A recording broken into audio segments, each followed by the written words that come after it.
নবীজির অবস্থা দাঁত ভেঙে গেছে, রক্ত ঝরঝর করে মুখ থেকে পড়ছে, আর নবীর মাথার ভিতরে করাত ঢুকে গেছে, বের করা যায় না।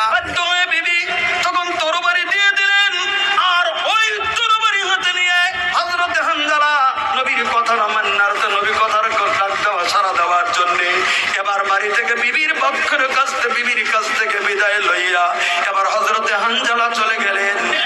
হযরত আয়েশা সিদ্দিকা রাদিয়াল্লাহু আনহা 6 বছর বয়সে নবীজির সঙ্গে হযরত আয়েশার বিয়ে হয়েছিলেন।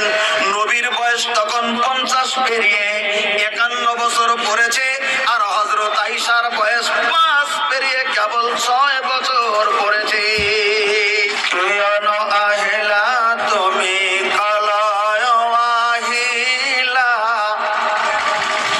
কিয়ন আহিলা তুমি কালায় আহিলা, ঢোলক ঢোলক কুমারী তুমি কতে জেল কাইলা রে, কতে জেল কাইলা।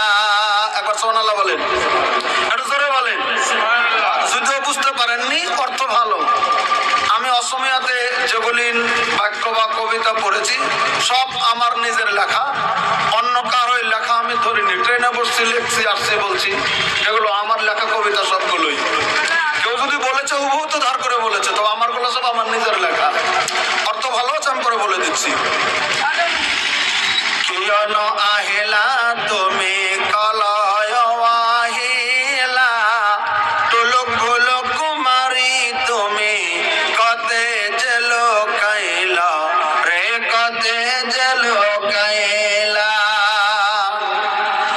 আরবতে আহি তুমি, আরবতে আহি তুমি মক্কাতে জন্মিলা, গোটেই ধরার বুকত তুমি পহর বিলাইলা রে, পহর বিলাইলা।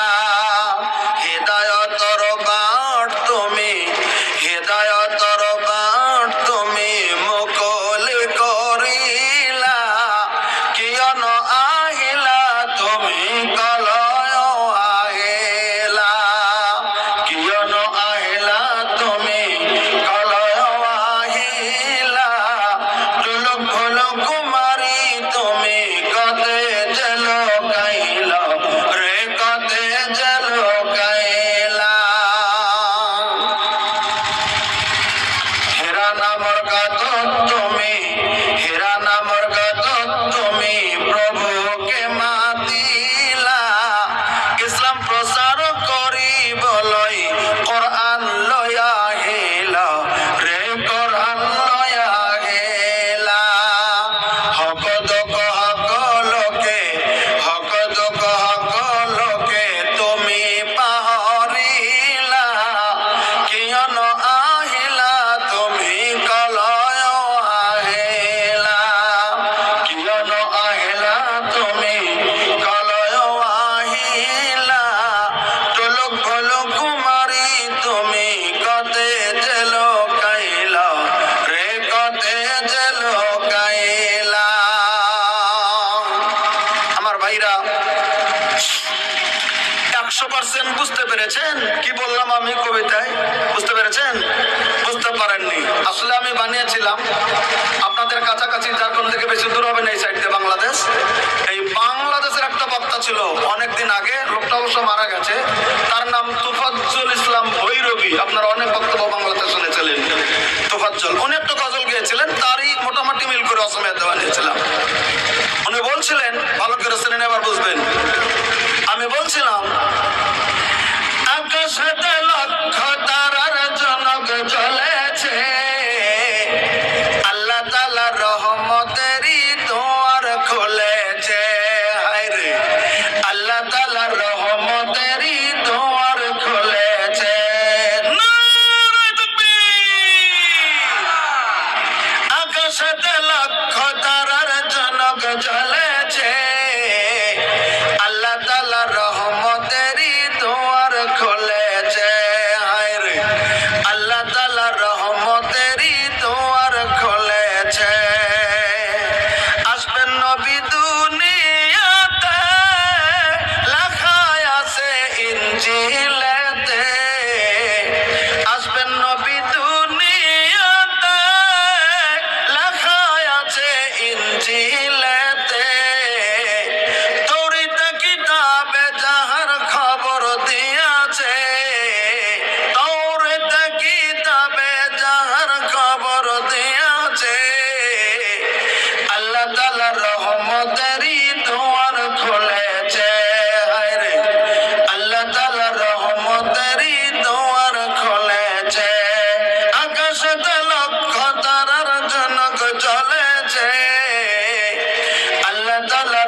নবীর আগমনে আনন্দিত শিশুগণে জঙ্গলের পশুরা এবার গান গেছে, জঙ্গলের পাখিরা এবার গান গেছে। আল্লাহ তাআলার রহমতেরই দুয়ার খুলেছে, হায়রে আল্লাহ তাআলার রহমতেরই দুয়ার খুলেছে। আকাশেতে লক্ষ তারার জনক জ্বলেছে, আল্লাহ তাআলার রহমতেরই দুয়ার খুলেছে। উপস্থিত আজকের এই পবিত্র দিনে আয়োজিত অনুষ্ঠানের আমার ভাইরা, নবীর নাম যখনই পৃথিবীতে শুনবেন, যে কোনো সময়, যে কোনো জায়গায়, যে কোনো মুহূর্তে আপনি নবীর প্রতি দরুদ যেটা শর্ট অন্তত সাল্লাল্লাহু আলাইহি সাল্লামটা পড়বেন। বলবেন কেন? আল্লাহ নবী সাল্লাল্লাহু আলাইহি সাল্লাম নিজে বলেছেন, মান সাল্লা আলাইয়া সালাতান, হাদিসটা as-সহিহুল মুসলিম। আল্লাহ নবী সাল্লাম বলেন, মান সাল্লা আলাইয়া সালাতান, এই পৃথিবীর জমিনে আমি নবী আমার প্রতি যদি কেউ একবার দরুদ পড়ে, বলেন ভাই কয়বার? আমার ভাষা বুঝতে পারছেন?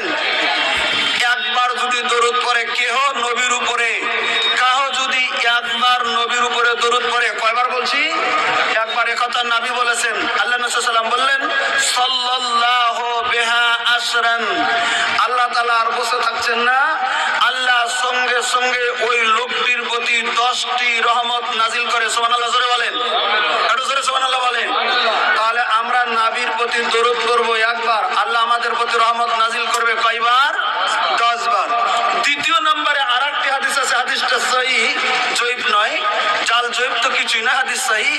আল্লাহ নবী সাল্লাল্লাহু আলাইহি ওয়াসাল্লাম বললেন, বলে কি, আওলান নাসি বি ইয়াউমাল কিয়ামা আকসারুহুম আলাইয়া সালাত, আমি বিশ্বের নবী তোমাদেরকে জানিয়ে দিচ্ছি কি, বলে কি, আমি বিশ্বের নবী বলে দিলাম, আওলান নাসি বি ইয়াউমাল কিয়ামা আকসারুহুম আলাইয়া সালাত, কঠিন কিয়ামতের দিন কোটি কোটি মানুষ যেদিন হাসরে ময়দানে যার কবর থেকে যেদিন দাঁড়িয়ে যাবে, আপনারা এটা শুনেছেন, যেদিন কঠিন কিয়ামতের দিন সিংহায় ফুৎকার দেওয়া হবে, তৃতীয় ফুৎকারে সব মানুষ যার কবর থেকে দাঁড়িয়ে যাবে। ওই দিন বিশ্বের নবী, আমাদের নবী সর্বপ্রথম মাথা বের করে পৃথিবীর জমিনে দাঁড়াবেন। তারপরে সমস্ত মানুষ বেদার পেয়ে একজনের প্রতি আরেকজন এরকম করে করে সব মানুষগুলি দাঁড়িয়ে যাবে। আল্লাহ নবী সাল্লাল্লাহু আলাইহি সাল্লাম বললেন, এবার মানুষগুলি যে দাঁড়িয়ে গেল, তবে আমার নিকটে ওই সমস্ত মানুষ দাঁড়াবে, আমার নিকটে ওই সমস্ত মানুষ থাকবে যারা এই পৃথিবীর জমিনে বেশি করে আমি নবী আমাকে মহব্বত করে আমার প্রতি যারা দরুদ পড়েছে। এবার আবার সুবহানাল্লাহ বলেন। তাহলে নবীর প্রতি দরুদ পড়লে কিয়ামতের দিন নবীর নিকটে দাঁড়িয়ে তার হাসর হবে। তো এটা একটা বড় কথা যে আমরা যত নবীকে মহব্বত করব, নবীর কাছে হাসরের ময়দানে দাঁড়াতে পারবো। এবার তাহলে একটা আপনারা নিজেরা সওয়াল করেন যে তাহলে হাসরের ময়দানটা কি অবস্থাটা হবে। আমি খুতবায় একটা হাদিস পড়েছি, আপনারা জানেন হাদিসটার ওজন কত? এবার শোনেন, আমি কোরআনে কারীম থেকে একটা আয়াত তেলাওয়াত করেছিলাম।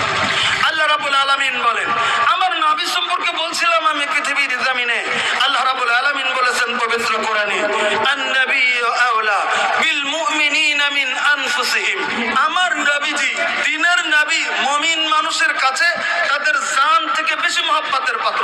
এ কথাটা আল্লাহ রাব্বুল আলামিন বলেছেন। এ কথা আল্লাহ বললেন, বলে আন-নাবিয়্যু আওলা বিল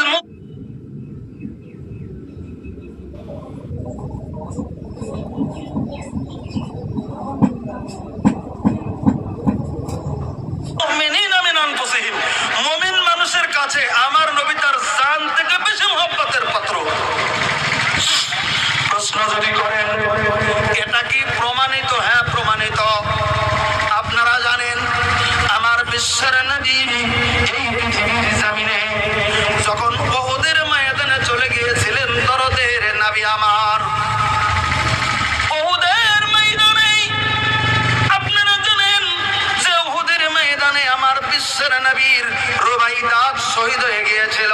এবার শুনে নেন, উহুদের ময়দানে আমাদের বিশ্বের নবী যখন চলে গিয়েছিলেন, এমন একটা পরিস্থিতি চলে এসেছিল উহুদের ময়দানে, শেষের দিকে এমন একটা পরিস্থিতি চলে এসেছিল, একটু ভুল বোঝাবুঝি হওয়ার জন্যে আল্লাহ নবী সাল্লামের একজন নয় দুইজন নয় 70 জন সাহাবী ওহদের ময়দানে মুসলমান সাহাবীগুলি নাকি